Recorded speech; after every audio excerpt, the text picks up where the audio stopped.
국회 입법데이트의 이익선입니다. 오늘은 서로 다른 두 가지 법안을 살펴보고자 하는데요.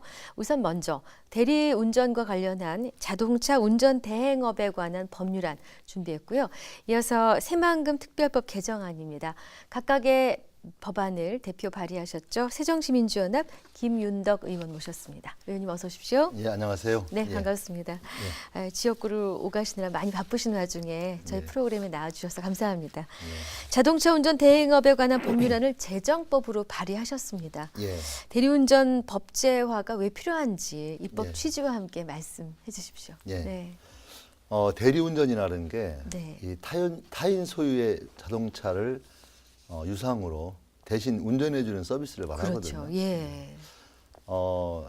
대리운전이 이제 상당히 보편적으로 많이 확대가 되어 있는데요. 이 대리운전에 관한 법률이 정확하지 않으니까 실제 이 대리운전 과정에서 여러 가지 문제가 도출되고 있는 겁니다. 대표적으로는 이제 대리운전 과정에서 이 자동차 사고가 났을 경우에 보험이 안 들어있다든가 이러면서 이제 서로 책임을 회피하는 그런 경우도 있고요. 상당히 최근에는 대리운전 기사가 그 범죄 행위를 통해서 상당히 뭐 성폭력이라든가 또 강도라든가 이런 문제가 발생을 하고 있는 거죠. 또 다른 측면에서 보자면 대리운전업에 종사하고 있는 이 대리운전자들의 어떤 권익도 제대로 이제 보장이 안 되고 그 업주들로부터 이 부당한 횡포를 당하는 이제 그런 문제가 많이 나서고 있기 때문에 이런 문제에 대한 적절한 어떤 대책이 있어야 되겠다. 바로 이게 이번에 대리운전에 관한 그 법률을 만들게 된 배경입니다. 그러면 지금까지는 대리운전에 관한 법률이 없었습니까? 예, 현재 제정법이라서 깜짝 놀랐습니다. 법안이긴 합니다만. 현재 발의된 법이 몇 개 있긴 한데요.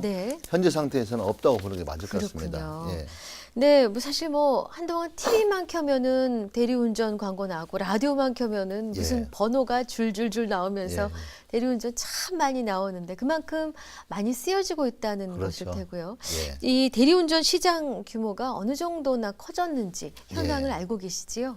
그러니까 1981년도에 우리나라에서 음주 측정기가 처음으로 도입이 됐습니다. 81년도에. 그러면서 이제 업소에서 그 대리운전을 해주는 거죠. 이제 그런 것들이 이제 대리운전이 본격화되는 시발점이고요.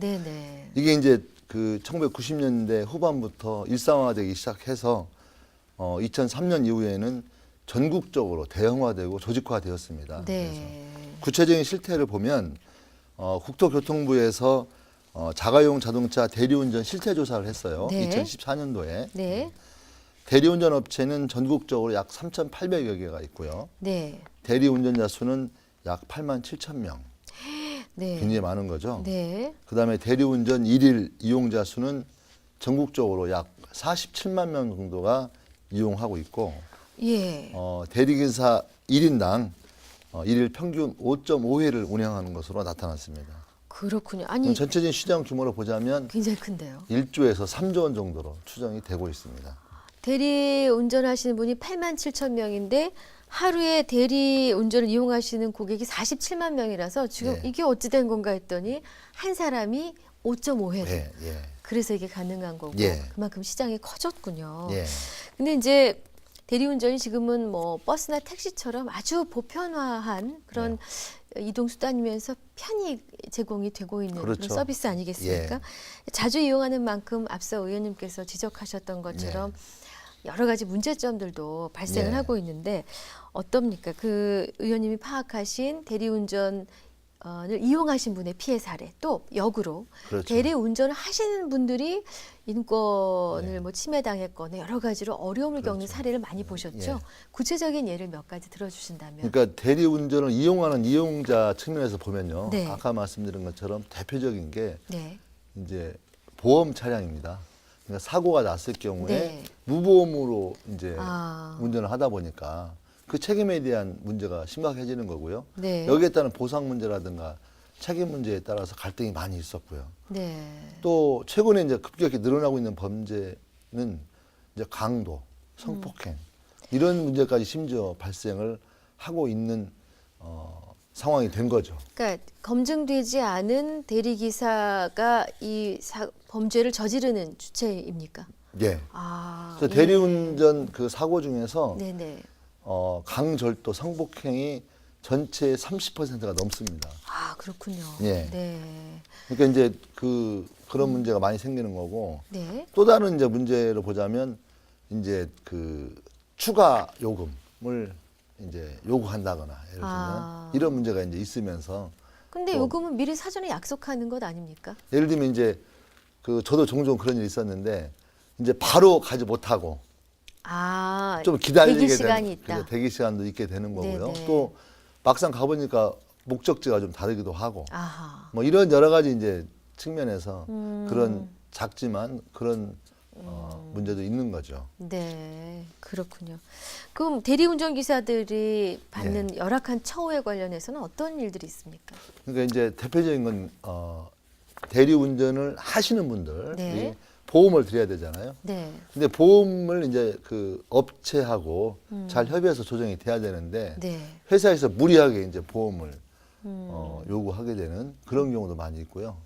또 다른 측면에서는 이 운전자들이 이제 콜을 받아 가는 경우가 있는데 네네. 그 콜을 그 손님이죠. 이 네. 손님과 또 뭐가 안 맞아가지고 콜이 취소되는 경우. 아, 기껏 갔는데. 그렇죠. 이런 경우에 예. 그 손님이 취소한 경우에도 대리기사에게 어떤 책임을 전가하는 이런 어떤 상당히 그 부당한 불합리한, 그렇죠. 네. 그런 것들도 끼어 있고요. 네. 그런 측면에서 문제가 많이 일어나고 있고 이 대리운전 업체가 안정적이지 못하다 보니까 네. 이제 보험금을 냈는데 네. 실제로는 보험을 안 드는 거죠.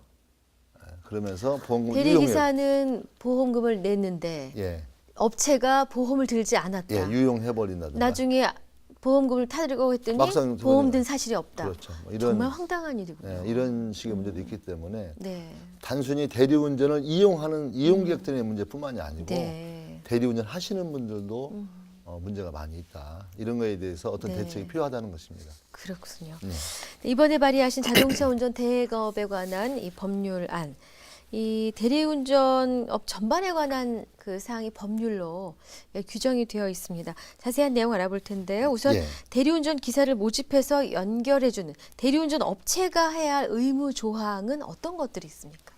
그러니까 일단 그 대리운전 업체 측면에서 보자면요. 네. 대리운전업을 하고 싶은 사람은 네. 반드시 시도지사에게 어떤 약관이라든가 이런 것들을 신고해야 한다는 겁니다. 네. 그래서 등록해서 운영될 수 있는 기본 요건을 갖추도록 해야 되겠다. 네. 그래서 어떤 그 대리운전 보험에 대한 가입 여부라든가, 네. 그다음에 대리운전자 처우 문제에 대한 그들의 약관이 어떻다 이런 그 법적으로 보장받을 수 있는 네. 그런 근거들을 가지고 있어야 되겠다는 게 업체에 대해서는 제일 중요한 문제다 이렇게 생각했습니다. 그리고 본인들과 연결된 대리 운전자들에 관한 정보도 다 등록을 해야 되는 거죠. 그렇죠. 예. 네. 그리고 이제 비용 문제가 발생하잖아요. 네. 그럼 요금을 어떻게 할 거냐라는 문제가 가면 시도지사에게 최소한 허가는 아니더라도 네. 우리는 이러이런 그 요금표를 가지고 운영을 하겠다라고 하는 요금을 신고하도록 한다든가, 네. 아니면 이제 이런 그 업체들끼리 모여서 자기들이 협회를 만들 수 있지 않겠습니까? 그렇죠. 협회를 예. 만들도록 하고 그 협회에서 이용 약관을 통해서 요금을 이제 공개적으로 네. 투명하게 운영할 수 있도록 뭐 만든다든가 이런 형태가 있을 것 같습니다. 네. 그 대리운전 자격증 취득 내용과 함께요. 예. 앞으로 대리운전 종사자들은 그럼 어떠한 관리를 받게 되는지도 예. 궁금합니다. 이번 법에서 이제 대리운전 하시는 분들에 관한 건 핵심적인 것은 대리운전 하시는 분들에 대한 자격 요건을 명확했다는 거죠. 네. 첫 번째로는 어쨌든 21세 이상으로 대통령이 정하는 운전 면허증이 있어야 될 것 같고요. 당연히 있어야죠. 예. 단순히 운전 면허증만 필요한 게 아니라 운전 경력을 3년 정도 이상을 두어서 바로 초보 운전자가 운전하는 그런 피해가 없도록 네. 해야 되겠고요. 또 하나는 이 대리운전자에 대한 교육을 이렇게 집행을 해서 따로. 그렇죠. 예. 그래서 대리운전 자격증과 같은 네. 그런 너무 복잡한 뭐 고시 공부하듯이 할 수는 없는 거니까 네. 대리운전 뭐 몇 시간 교육을 이수한다면 대리운전 자격증을 주는 네네. 이렇게 어떤 정확하게 대리운전 하시는 분들의 자격을 분명히 함으로써 네. 예를 들면 전과자라든가 아하. 내지는 신분이 불명한 사람이라든가 네, 이런 네. 사람들이 할 수 들락날락하면서 없게. 범죄에 어떤 이용되는 그런 것들을 원천적으로 막아야 되겠다라는 네. 게 이번 이제 대리운전 하시는 분들에 대한 조항에서는 바로 그 자격 요건을 분명히 했다는 겁니다. 사실은 뭐 많은 분들이 뭐 사석에서 모임에서 농담 삼아 나 형편이 어려워서 투잡 뛰어야 돼. 예. 대리운전이나 할까? 예. 이런 얘기를 심심치 않게 하시거든요. 그렇죠. 그거는 누구라도 언제든지 하려고 마음만 먹으면 할 수 있다라는 예. 전제가 깔려 있는데 예. 앞으로는 뭐 복잡한 과정은 아니지만 일정 시간의 교육을 이수해야 하고 자격을 갖도록 한다. 예. 그럼 일단 한 번은 걸러지겠군요. 그렇죠. 네. 그래서 너무 그 벽이 높을 경우는 안 되겠지만 그건 좀 곤란하겠죠. 지금 좀 현재 네. 아예 없는 상태에서 진일보 시킴으로써 네. 우리 그 대리운전을 이용하시는 분들이 불안한, 특히 여성 운전은 굉장히 불안하거든요. 불안하죠. 그런 것도 예. 최소화시켜야 되겠다는 겁니다. 그러니까 이용하시는 분들도 그렇지만 또 대리운전 하시는 분들끼리도 또 어느 정도 자신의 일에 대한 자부심을 가질 수 있게 하는데도 도움이 될 것 같습니다. 그래서 대리운전자들 협회를 만들도록 하고 있습니다. 네. 그래서 그분들의 권익이라든가 이런 것도 네. 보장이 돼야 되는 거죠. 그래서 운전업체로부터 부당한 대우를 받지 않도록 하는 네. 것도 필요하다. 네. 네, 앞서도 잠깐 지적을 해주셨습니다만 대리운전 이용할 때 요금을 흥정하는 부분도 예. 좀 불편한 사항이긴 했는데 그래서 아예 저마다 그 자신이 즐겨 이용하는 대리운전 업체 번호를 저장해 두는 분들을 예. 보면은 어떤 분은 여기는 보험이 확실하다 그러고 어떤 분은 나는 무조건 싼 곳이다. 예. 서로 제각각이고 그렇죠. 또 가격을 더 낮게 책정한 곳이 인기가 예. 있기도 한데요. 요금 문제는 어떻게 정리가 될까요? 그러니까 이제 제 핵심적인건요. 네. 그 아까 말했던 것처럼 이 대리운전 업체가 정해지는 거 아니겠습니까? 네네. 대통령령으로 해서 이러이러한 대리운전 업체의 자격을 분명히 해서 대리운전 업체가 운영을 하는데 미리 우리는 이렇게 요금을 가지고 운영하겠다라고 해서 시도지사에게 사전에 등록을 해야 한다는 거죠. 그렇죠. 네. 아니면 그들의 협회가 있다면 예. 협회에서 표준 요금표 같은 걸 만들어서 그걸 제시한다면 네. 개별 발생하는 그 요금을 둘러싼 그 갈등이라든가 불화가 네. 없어지지 않겠느냐. 그렇군요. 자동차 운전 대행업에 관한 법률안이 시행되면 실효성 예. 어느 정도로 전망하십니까? 제가 생각할 때는 지금까지 대리운전에 관한 법률이 없었기 때문에 네. 어떤 관행적인 요소 또 상당히 그 불법적인 요소가 많이 끼어 있다고 보고요. 네네. 이 법이 시행하게 된다면 어떤 대리운전을 이용하는 분들에게는 안전하고 네. 또 어떤 그 부당한 대우를 받지 않고 네. 대리운전 이용할 수 있을 것 같고요. 또 대리운전 하시는 분들한테는 어떤 업체로부터 어떤 과도한 피해를 받으면서 운전하는 게 아니라 네. 뭔가 자기 직업 의식을 가지고 그 대리운전 하는 그렇죠. 그런 것들이 예. 이제 좀 더 진일보할 것 같고요. 이 대리운전이 아무나 쉽게 하는 게 아니라 일정한 업체의 자격을 둠으로써 네. 그 대리운전이 좀 정상적으로 건전한 하나의 산업으로도 발전할 수 있는 근거가 되지 않을까 그렇게 생각하고 있습니다. 네, 좋은 결과 있으셨으면 하고요. 오늘 모신 두 번째 법안 가보겠습니다. 새만금 사업 추진 및 지원에 관한 특별법 개정안입니다. 개정안을 제안하신 이유, 입법 취지와 함께 듣고 싶습니다. 새만금에 투자하는 이 외국 기업에 대해서는 네. 정부에서 이제 세금을 감면하거나 네. 또 이용하는 데 따른 여러 가지 편리를 보장하고 있습니다. 예. 근데 이게 외국인 업체에게만 기업에게만 제한하고 있기 때문에 예.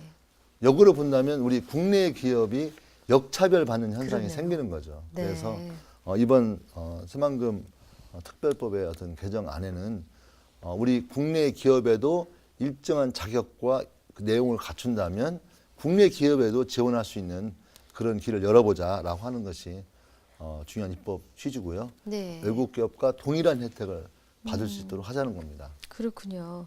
그러면 동일하지 않았던 현행법 때문에 뭐 불편한 점들이 많으셨던가 본데 예. 개정안의 핵심 내용 알려주십시오.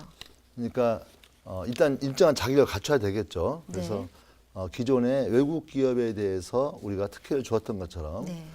국내 기업에도 일정한 자격과 기준을 충족시킨다면 정부에 내야 될 각종의 세금을 이렇게 깎아주는 그러한 내용이 담겨 있고요. 또 다른 측면에서는 어떤 국가 재산이라든가 또 국가의 토지 이런 것들을 이용할 때에 여러 가지 각종 그 혜택을 주는 그런 내용들이 포함되어 있습니다. 네. 이번 개정안의 입법 근거 또 타당성에 대해서 혹시 다른 법안이 있으시면 비교해서 한번 설명을 해주시겠습니까? 아까도 이제 말씀드린 것처럼 새만금에 투자하는 각종의 외국 기업에게 주는 혜택을 우리 국내 기업에게 동일하게 주자는 취지가 가지고 있고요. 네. 제주도 특별법. 있죠. 네. 제주 국제자유도시와 관련된 그런 그렇죠. 특별법이 바로 그런 내용을 담고 있기 때문에 네. 바로 그런 취지와 동일하게 이 법이 돼서 네. 어떤 지원 정책이 역차별되지 않는 그렇게 만들자는 취지를 가지고 있는 겁니다. 그 2018 평창 동계올림픽 관련한 특별법에서도 뭔가 특별한 지원이 있는 것으로 알고 있는데요. 네, 비슷한 사례가 있었군요. 자, 그럼 새만금 사업이 성공적으로 완료되기 위해서 앞으로 풀어야 할 숙제 어떤 것들이 있습니까? 현재 새만금 그 추진 주체가 새만금 개발청이 있습니다. 네. 새만금 개발청이 있어서 과거보다는 좀 더 좀 이렇게 새만금 사업이 진행이 이렇게 일원화될 수 있는 폭이 넓어졌는데 아직도 여전히 예를 들면 농림부 따로 국토부 따로 뭐 이렇게 각각의 그 부처에서 진행을 하고 있습니다. 그렇군요. 그래서 이런 문제가 그 새만금 개발청을 보다 단일화하게 일원화해서 진행이 될 때 좀 더 속도가 나지 않겠느냐. 그리고 또 이제 여러 부처 협의를 해야 될 필요성이 또 있을 때 있는 거 아니겠습니까? 그래서 새만금 개발청에서 이 일을 하는 것도 중요하겠지만 그런 새만금 개발청을 통한 일원화의 수준을 더 높여야 되겠고 정부 협조가 필요하거나 조정이 필요한 문제에 대해서는 총리실 산하에 새만금 지원단 같은 기관을 두어서 총리실 차원에서 뭔가 이 새만금의 조정을 할 수 있도록 한다면 새만금 발전에 상당히 중요한 역할을 할 수 있다. 그게 아마 새만금이 좀 더 효율적으로 빨리 진행될 수 있는 가장 중요한 과업이라면 저는 그게 아닌가 싶고요. 어느 정도나 진척돼 있습니까? 현재 정부가 계속 협상 중에 있고요. 저희들 이제 강력히 요구하고 있는 현재 상태에 있습니다. 그렇군요. 네. 이제 또 더불어서 향후에 관심 있게 추진하고자 하는 새로운 입법 계획이 있으시다면 이 시간을 빌어 알려주십시오. 현재 그 주거 문제에 대해서 이제 고민을 좀 하고 있는데요. 이 장애인이나 노약자들이 이 주거 문제에 대한 불안정성이 있고 또 여기에 대한 국가가 책임져야 될 부분이 많이 있는 것 같습니다. 그래서 이 장애인이라든가 고령자에 대한 이 주거 문제를 좀 더 제대로 하기 위한 그런 법안을 지금 준비하고 있고요. 또 댐 건설에 따른 그 주민들의 어떤 문제가 많이 있는 문제에 대해서 그 댐 건설을 통해서 이 주변 지역 지원에 관한 여러 가지 것들을 좀 더 향상시키기 위한 그런 법률안을 준비하고 있습니다. 지금 말씀해 주신 것들은 지역 현안과도 맞물려 있는 부분이죠. 앞으로도 또 활발한 입법 활동 해주시길 부탁드리겠습니다. 나와주셔서 고맙습니다. 감사합니다. 국회 입법데이트 오늘 새정치민주연합 김윤덕 의원과 함께한 시간이었습니다. 시청해 주신 여러분 고맙습니다.